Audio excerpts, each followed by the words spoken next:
Hi friends, welcome back to சஸ்டிவேல் channel. நம்ம சேனலை மறக்காமல் ஒரு சப்ஸ்கிரைப் பண்ணிடுங்க, லைக் பண்ணுங்கள், உங்கள் ஃப்ரெண்ட் ரிலேட்டிவ்க்கெல்லாம் ஷேர் பண்ணுங்கள். என்னுடைய வீடியோ உங்களுக்கு பிடிச்சிருந்துச்சுன்னா உங்கள் மனசில் என்ன தோணுதோ குட்டாக ஒரு கமெண்ட் பண்ணுங்கள். வாங்க வீடியோக்குள்ளே போகலாம். நம்ம பூஜை ரூமில் பார்த்திங்கன்னா நம்ம ப்ரெசண்ட்டாக நம்ம எப்போவுமே நம்ம வீடாக இருக்கட்டும், பூஜை ரூமாக இருக்கட்டும், நம்ம ப்ரெசண்ட்டாக தான் வச்சுக்கிடுவோம். ஒரு நல்ல வைப்ரேஷன் கிடைக்கணும் அப்படின்னு நம்ம நினைப்போம். ஆனால் நம்ம பூஜை ரூமில் பார்த்தீங்கன்னா உண்மையிலே நான் எப்படி வச்சுருக்கேன்னு பார்த்தீங்கன்னா, கொஞ்சம் ஒரு அகல் விளக்கில், பெரிய அகல் விளக்கில் சோம்பு, பச்சை கற்பூரம், கிராம்பு, ஏலக்காய் இதெல்லாம் நான் வச்சுருப்பேன். ஒரு சில நாள் பார்த்தீங்கன்னா நம்ம பச்சை கற்பூரம் அப்படியே உடைக்காமே நம்ம வச்சுருப்போம். அது வந்துட்டு லைட்டாக கொஞ்சம் ஸ்மெல்லு எப்போவுமே ஸ்மெல்லு இருக்கும் பச்சை கற்பூரம் அப்படின்றது. ஆனால் அதவே உடச்சி விட்டு அந்த அகல் விளக்கில் அந்த சோம்பு இதுக்குள்ளெல்லாம் போடுறப்ப கொஞ்சம் நல்லா மணமாக நல்லாயிருக்கும். அதே மாதிரி பூஜை ரூமுக்குள்ளே போனால் நல்லா மணமாக இருக்கும்.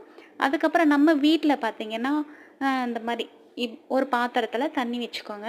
லைட்டாக ஒரு 2 சிட்டிக்கு மஞ்சத்தூள் போட்டுக்கோங்க. லெமன் புழிஞ்சு விட்டுக்கோங்க. அதுக்கப்புறம் நம்ம நார்மலாக நம்ம சூடம் இருக்கும் பார்த்தீங்களா, அந்த ஒரு சூடத்தை நல்லா நுணுக்கி விட்டுக்கோங்க.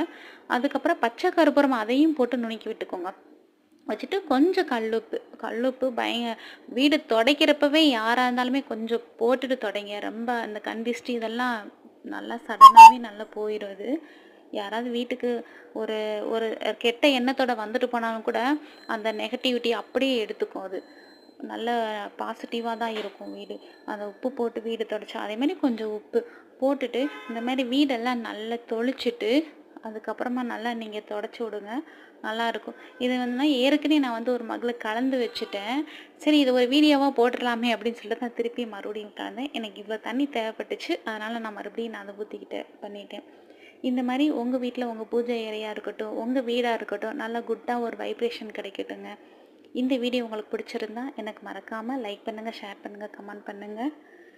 நல்லதே நடக்கட்டும் அனைவருக்கும். Watch the video. பாய்.